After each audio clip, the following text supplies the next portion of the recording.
All right, let's dive right into this explainer by tackling a pretty wild misconception. Doing literally hundreds of push-ups a day? Yeah, it's not the secret to a massive chest. Millions of people believe that pure volume is the golden ticket, that the more you do, the bigger your muscles are going to get. But when you look at the actual science of hypertrophy, which is just a fancy technical term for muscle growth, it paints a totally different picture. So today, we're going to use the data to break down exactly how to train smarter, not just harder. You might be totally shocked to learn this, but doing fewer reps can actually build way more muscle than blasting through hundreds of daily push-ups. I mean, we've all seen those grueling 1,000 push-up daily challenges online, right? Some people survive those and barely see a single change in their physique, while others build an incredibly impressive chest and triceps doing just a fraction of that volume. The real secret lies in the quality of the stimulus, not just the raw quantity. So, what's going on here? Well, bouncing casually through high reps just doesn't challenge your muscles the way a smaller number of hard, grueling reps does. Think about it. If you can knock out 80 push-ups without stopping, doing a set of 20 isn't pushing your body to adapt at all. Your muscles have already mastered that level of exertion. Optimal muscle growth only happens when sets are taken very close to muscular failure. So here's our game plan for today's explainer.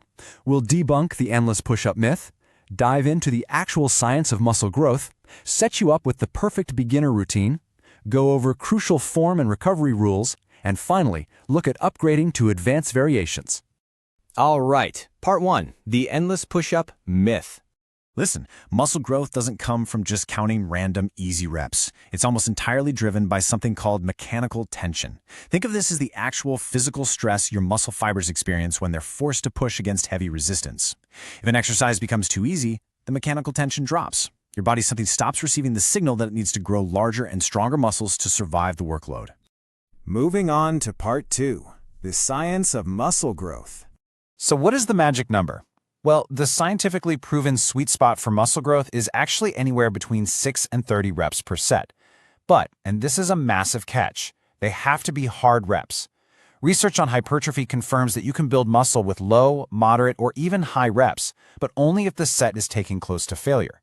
If you stop the set while you still have 5 or 6 easy reps left in the tank, your muscle growth is basically going to stall out. Training close to failure is absolutely vital. Because if your workout becomes too easy, your body just stops adapting. Intensity always matters way more than endless volume. Like if 5 reps is your absolute maximum, the exercise is just too difficult to get enough volume in. But if you can breeze through 100, it's far too light for efficient growth. You really want to find a push-up variation that forces you to struggle within that 6 to 30 rep range. Let's dive into part 3, the perfect beginner routine. Let's translate all that science into a super simple routine specifically for beginners. Here is exactly what you're going to do. Aim for 3 sets of 8 to 10 reps. And to instantly increase the difficulty without adding a single weight, add a strict pause at the very bottom of the movement. It completely kills your momentum and makes lighter loads feel brutal. Oh, and you have to record your reps in a journal every single session. That guarantees you're adding more weight or challenge over time. Structuring your weekly calendar is super important here. You only need to perform this workout 2 to 4 times per week. Seriously. And if you pick consistent training times for those active days, you're going to build a really sustainable habit. It is crucial to clearly separate your active days from your rest days. Trying to do push-ups every single day is actually a massive mistake because you have to leave plenty of space for your body to do the growing. Which brings us nicely to part 4, form and recovery rules.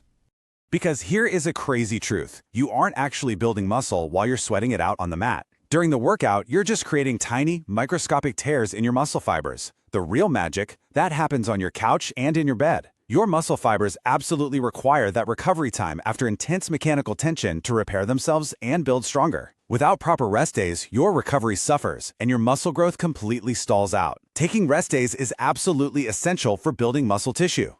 So to protect your joints and really nail this, you should follow a strict form and recovery checklist. First, maintain a full range of motion. Avoid those sloppy half reps to ensure full muscle activation during every single movement. You also want to use a slow, controlled tempo. This prevents injury while building serious strength and drastically increasing tension. And to fuel that muscle repair, you need to eat sufficient calories, consume enough protein, and prioritize your daily sleep. Totally non-negotiable.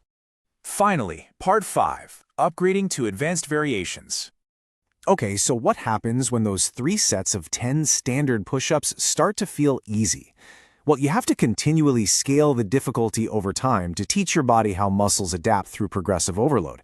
For instance, you master the standard push-ups in month 1, but by month 3 you should introduce decline push-ups, then add weighted push-ups by month 6, and eventually level up to deficit or ring push-ups by month 9 to keep that mechanical tension incredibly high. Each of these variations forces your body to keep adapting. Decline push-ups, where your feet are elevated, are amazing for emphasizing the upper chest. Weighted push-ups let you drastically increase the resistance, almost like a bench press. Deficit push-ups increase your range of motion for a massive stretch, and ring push-ups demand extreme muscle stability, which leads to way greater chest muscle activation overall. Because at the end of the day, your muscles are basically biological machines that only adapt when they're absolutely forced to. Progressively increasing the demand, that progressive overload is literally everything. It doesn't matter if you're doing regular push-ups, using rings, or wearing a heavy backpack. If you don't continually challenge your body beyond its current capacity, your muscle gains will just stop cold. So, focus on those hard reps, guard your recovery time, and always remember that intensity beats volume. It really makes you wonder, though, if our muscles are these incredible machines that only grow when forced to adapt, what other areas of your life are plateauing just because you haven't given them the right amount of tension? Think about that for a second. We'll see you in the next explainer.